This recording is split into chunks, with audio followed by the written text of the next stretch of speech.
Your bitch. Michelle Dosanjh will tell us how. She is a resilience trainer, speaker, author of The Warriors Sings, and co-author of Start Over, Volume 7 with Marco Robinson, and mom to children with autism. So, Michelle, tell us, how can entrepreneurs make stress their bitch?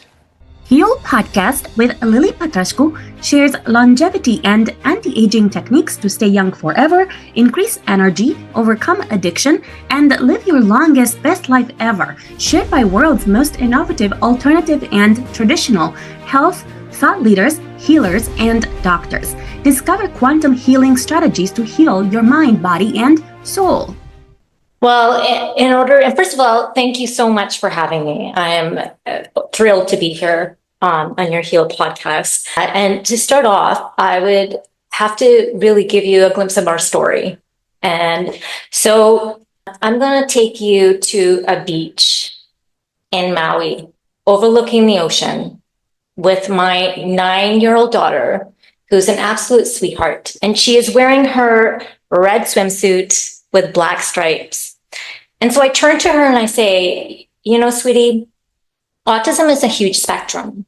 And there are people who may be in the middle of the spectrum, like your brother, Avi. There may be kids who don't talk at all, who are low functioning. But then there's also kids who are high functioning and might even have gifts, like Albert Einstein. And so you know how we saw the doctor recently, he said, you have high functioning autism. And to this day, I will never forget her response. Oh, I guess I have the good kind then. Her optimism, she's always been such an optimistic child, and her optimistic view was just such a blessing because we were to go through so many difficult times. So at 11, she was diagnosed with a very rare health disorder. It affects 1 in 2,500 girls. By 15, she had full-on open heart surgery. By 11, her brother, who was already diagnosed with autism, was being diagnosed with an extreme mood disorder. And at 17, she was being hospitalized and having multiple blood transfusions. So as a mom, I was going through so many dark nights of the soul. There's just so much darkness, but I would just focus on one thing. And the one thing that would help me get through those dark times was my anchor. And that was the love that I had for my children.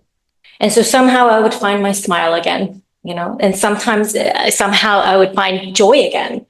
But then came December 23rd, 2023, when my sweet, loving, kind daughter, she suddenly wasn't even herself anymore. And she became someone else. And she would be raging one moment, and this was not typical behavior for her. And the next moment, she was laughing maniacally, and she was trying to eat her bowl. So something was seriously wrong. I took her to the doctor, and the neurologist thought she had a brain infection and delirium. Well, next thing you know, the medications aren't working for a year. And then next thing you know, she is getting suicidal. So I was getting really angry with God. And then there came a moment outside the emergency room where I was having this conversation, and I was really mad. Like, how could you do this to Sovereign? How could you do this to this sweet, kind, loving child who's been through so much already? And in that moment, I actually heard a response. And the response was, but I gave her the best mom. And that wasn't how I was feeling in the moment. But that moment changed everything because I knew how to step back into my power as a mother. And I was by her side day and night for months and months and months until she was finally able to get better.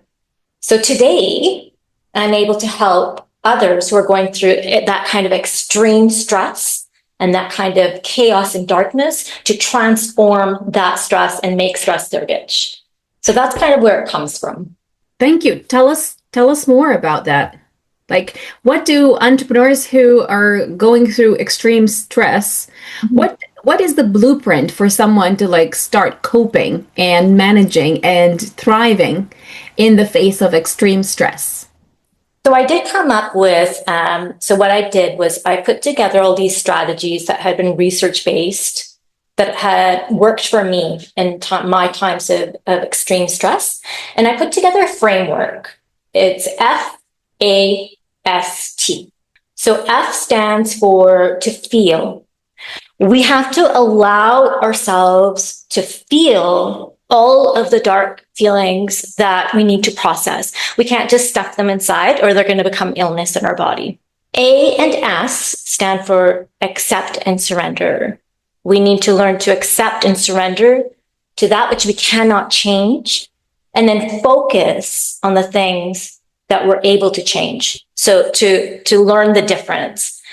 And then T is to transform with your mindset and your gifts. So yeah, there's quite a few steps there. And then my program, Make Stress Your Bitch, actually goes into more detail on exactly how to do that. Thank you. Tell us more about the F part of the FAST system for recovering from stress. Yeah, so F is to feel your feelings. So too many people, and women especially, don't give themselves permission to feel. And they think that this is strength, when the truth is vulnerability and being able to face our demons. And that is courage. And that is what will help us to heal. So the true strength lies in vulnerability and facing your feelings. There's just way too much research that's been done where women will stuff their feelings, particularly anger. You know, women feel like they can't show that they're angry, and so we'll stuff it down. But what happens is that 80% of autoimmune sufferers are actually women.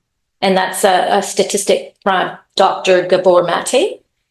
And the reason for that is because women haven't been given permission to process their feelings. So there are a lot of different techniques. For myself, I gravitated towards, so there's journaling, but I gravitated towards poetry writing. So when I was a child, I loved writing, right? And so what often happens as an adult is we forget those parts of ourselves that we loved in childhood. And so my daughter had just had open heart surgery. My son, his extreme depression was showing up for the first time at 11. I mean, like really extreme, to the point where he would bolt out the front door into traffic and he would flop down. And I know it's graphic, but he would be trying to hit his head into the pavement, really extreme. And meanwhile, my daughter was 4 weeks into recovery from open heart surgery. And so the doctor or the counselor rather told me that I needed to find one thing again for myself. And the thing that I went back to was my poetry. And I decided not to make excuses. We make too many excuses. I'm too busy. I've got all this on my plate, blah, blah, blah, you know. And so I decided I'm not going to make any excuses. And I would just take a few moments while I'm drinking my coffee in the morning to write a poem. Next thing you know, I had a whole poetry page, Mindful Warrior's Way. And then next thing you know, I have not only transformed my pain into art by allowing myself to access those feelings, you know, through my writing, but I had a whole poetry book, which was a childhood dream. So The Warrior Sings was born. And I feel like this is something everyone can do. Thank you. Yeah, their pain. Thank you. Tell us more about the A part of your FAST system for overcoming stress. Sorry, the which part? A. The A. Yeah, so A and S is to accept and to surrender. So what I find is that often, or whatever your suffering is It's actually in the resistance. It's because we are not accepting the circumstance that has been given to you. And I've also been a special needs teacher for quite some time, which I've been backing away from that role. But what I would see is that the parents who were suffering were the ones who couldn't accept the diagnosis. You know, it was that resistance is the thing that was causing the suffering. So the sooner we learn techniques to accept the thing, you know, it's like that serenity prayer, to accept that which we cannot change, and the wisdom to know the difference. So the sooner we can do that and focus on what you can change, then there'll be less resistance and there'll be more peace in your life. So, I mean, I can tell you a pretty graphic story. The most difficult thing what ended up being diagnosed for my daughter last year was psychosis. And I didn't even know what psychosis was.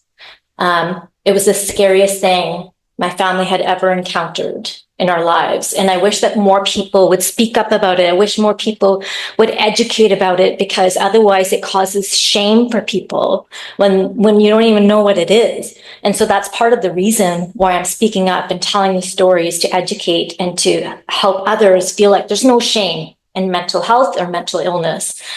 And so that was the hardest thing that I actually had to accept. And there was a moment when we had been brought back to the emergency room for the third time. And she also has an extreme health condition, IBD, as well as Turner syndrome. So there's lots going on for my daughter.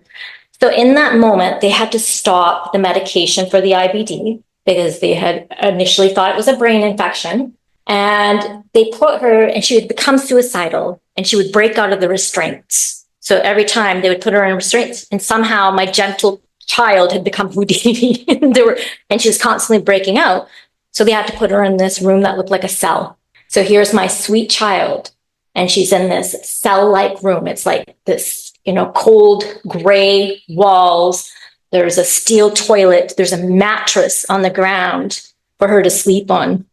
And they allowed me to be there with her. And at the same time, this was the lowest moment because her IBD is acting up. So I'm talking about, just to be, you know, apologize to the listeners. I'm going to be graphic for a moment, but it was literally and figuratively bloody shit, you know? And I thought to myself, well, this is it. This is what God has given me. This is what I have to deal with. So I guess I just have to surrender. Right. So she was sleeping on the mattress, and I just sat there and I meditated. And somehow in the middle of this extremely horrible nightmare that I was in, I found a moment of peace. So I feel like if I can find a moment of peace, and it's not just me, like you hear these stories about people who've even been through worse concentration camps, who have found some kind of peace in the middle of their nightmare. And it's when we let go of the resistance, that's where the peace lies. So that's the A and the S part. Thank you. Tell us about the T part of your FAST system for overcoming stress. Yeah, so the T part is to transform with your mindset and your gifts. So mindset is a very, very powerful. Sarah Al-Madani and Robin Sharma, they've all said that the mind is not your master. The mind is your servant. But if you allow your mind to run you, it's going to run you with negative stories. It's going to run you with victim mindset. But our Sikh Guru Nanak once said, conquer your mind, and then you conquer your world. And that's truly how you can begin to shift everything. You can transform everything just with your perspective and just by, you know, taking control of your mindset. And then the other thing you can do is to find your gifts. So I talked a little bit about how poetry was something I used to transform my pain into art. But I feel like this is something like everyone can do. Everyone has a gift, right? Whether it is academia or studying, or whether it is art, or whether it is dancing or sports, whatever. Everyone has something that they can pour themselves into. And this is a way we can transform our trauma, transform our pain. And it can be an incredible gift if you allow it to be. Thank you. Tell us, what habits or routines could an entrepreneur implement in order to overcome stress? Yeah, so some of the techniques that are in the program. So I talk about F.A.S.T because it's really about integrating strategies of the heart, strategies of the soul, and strategies of the mind, but also the body. So things like mindfulness, things like meditation. And I know that some people find it difficult, but research actually shows that these things have the ability to, neuroplasticity, where the mind can change. It has the ability to change the mind. Also, things like incorporating a gratitude practice. And so one thing I say is that for people who find it hard to meditate, because meditation for me has been a huge factor in finding some peace in my life. And I've been meditating about 15 years now. But some people find it really hard. So I say, well, just practice the deep breathing part. Deep breaths in through your nose, out through your mouth. Do a few several times a day if you're not able to sit there for a while. But if you do want to try meditation, you can just sit there and think to yourself. If you can't quiet and calm your mind, you can simply think to yourself, I'm breathing in, I'm breathing out. I believe that's a Buddhist technique. So yeah, a lot of different things you can do. Did you want me to speak more to it? Yes. Yeah. So a gratitude practice also can profoundly change your mind, and it can rewire your brain towards positivity. And all it takes is just thinking to yourself or writing out 3 to 5 things every day that you're grateful for, right? Because we have like a negative, most people, we automatically will go to the negative things in our lives as opposed to noticing the positive things. But it's possible to rewire our minds and be noticing the positive things more often. So I think to myself, yes, my kids have all of these health issues and mental health issues, but I'm very fortunate to be in Canada where I have access to medical care, And so I'm able to get them to a place where they are, functioning and as happy and healthy as they can be. And so it's all in perspective, and it's all in how you decide to take the situation. Thank you. How can an entrepreneur have mental toughness in the face of extreme stress? Yeah, I think that incorporating all of these things can give them resilience. But I think that one of the biggest pieces would be mindset, like we talked about earlier. If you just shift your thinking towards something a little bit more positive, that could make all the difference in the world. Yes. How can someone raise their energy so that perhaps in the face of stress, they are not going to flip. They are not going to be angry. They're not going to be resentful. They're not going to be because the reason I ask you this is because I find that there are times in the month, let's say, when I'm like this very vibrant, very so bubbly, everyone likes me, I'm so likable and I'm so charismatic and I'm so fun, and I feel the energy is so high that I feel like I'm gonna conquer the world. And then I go to events and everyone is like, wow, you're so charismatic, and there are other times where I find that someone doesn't come for their podcast interview, and it's no big deal. But let's say a client doesn't come for their scheduled meeting. Okay, 1 time is fine, 2 times is fine, 3 times is fine. But if it comes to 6 times where someone is always late, then it's you know what? I can't do this. It becomes this thing where you become like so. And I'm thinking that it's also like an energetic thing that happens. How are we able to like manipulate this energy so that we have this, ability to, sometimes small things can trigger you, and sometimes big things don't trigger you. Like what's that about? Like, how can someone manage those kind of things? I would think that if something small is triggering you, there's probably something deeper going on, and it's probably stemming from something that it has been unresolved and unhealed. But I also believe in boundaries, right? So if somebody, and this is something that has been a lesson for me these past few years, because I've always given people almost like so much kindness, so much grace, but to my own detriment. And so my new rule is it's not going to be to my detriment. I will give you kindness. I will give you grace. I will believe in the best in you unless you show me otherwise. But once you've shown me otherwise, I have to believe it. So boundaries is a huge one. If somebody has not shown up once, you can give them a chance, maybe even twice, but beyond that, okay, you're no longer my client.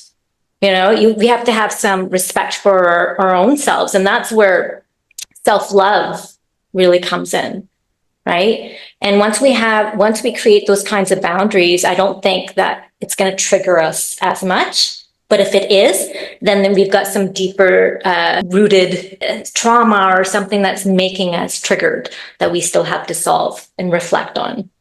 Thank you. Tell us where entrepreneurs can connect with you. So my website is going to be below or on your podcast. And then I also am on Instagram at Mindful Warriors Way, as well as at Mothers of Mental Health. Thank you. Follow me for more interviews with world's most innovative health change makers to live your healthiest life ever.